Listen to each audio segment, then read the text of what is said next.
हमला करने से पहले ही ईरान दोनों पर हमला कर सकता है।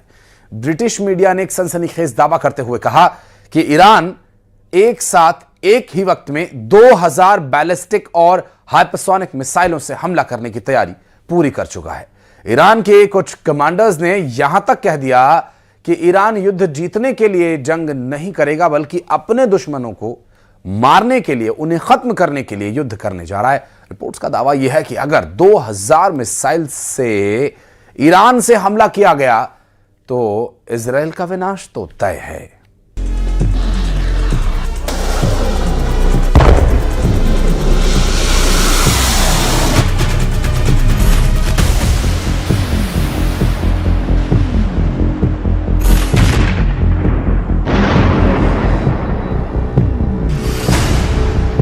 ईरान का कयामती हमला, 2000 मिसाइलों से इजराइल अमेरिका पर प्रलय।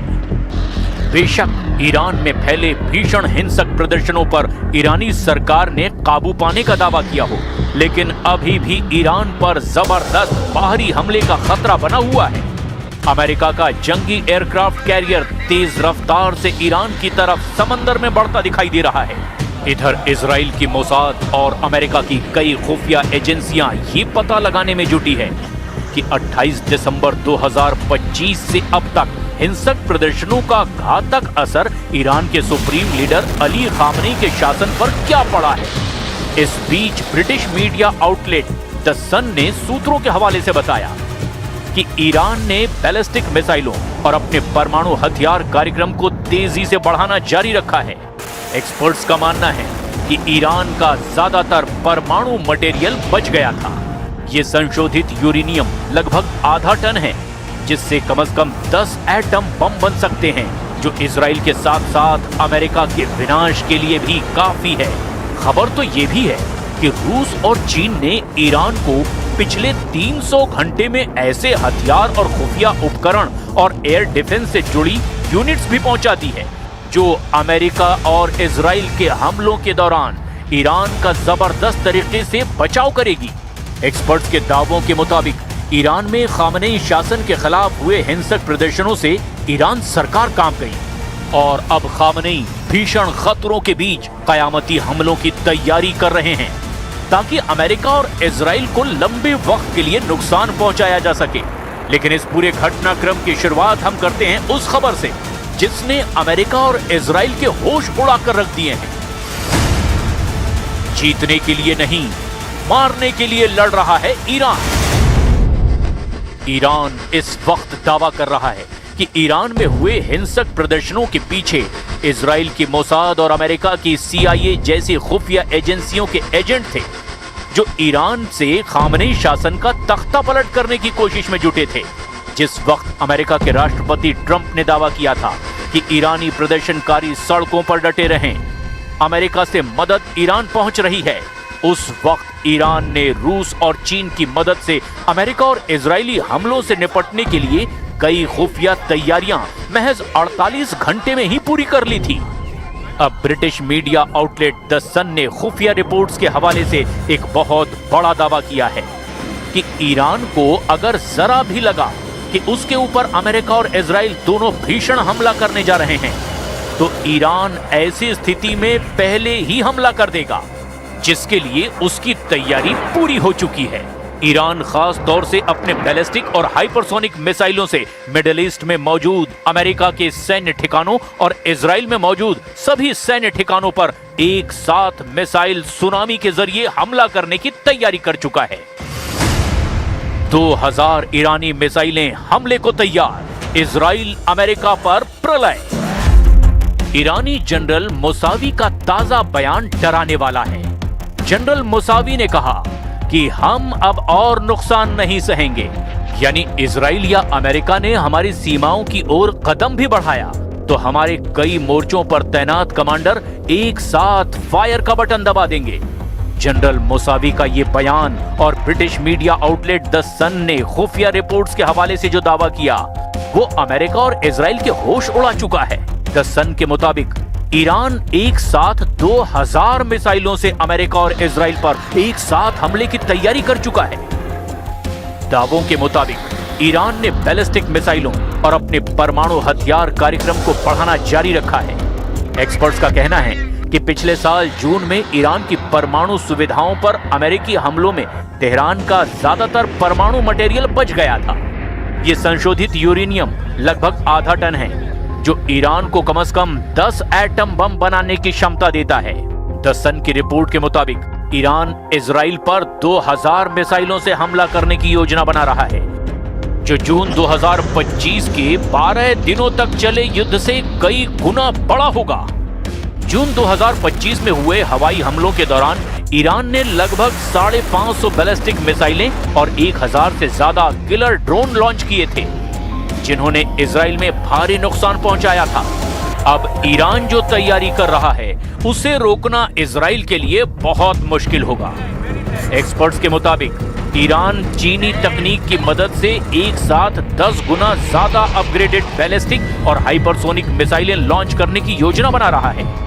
रिपोर्ट में बताया गया कि पूरे देश में हिंसक प्रदर्शनों के बावजूद बैलिस्टिक मिसाइल प्रोडक्शन लाइनें 24 घंटे काम कर रही है।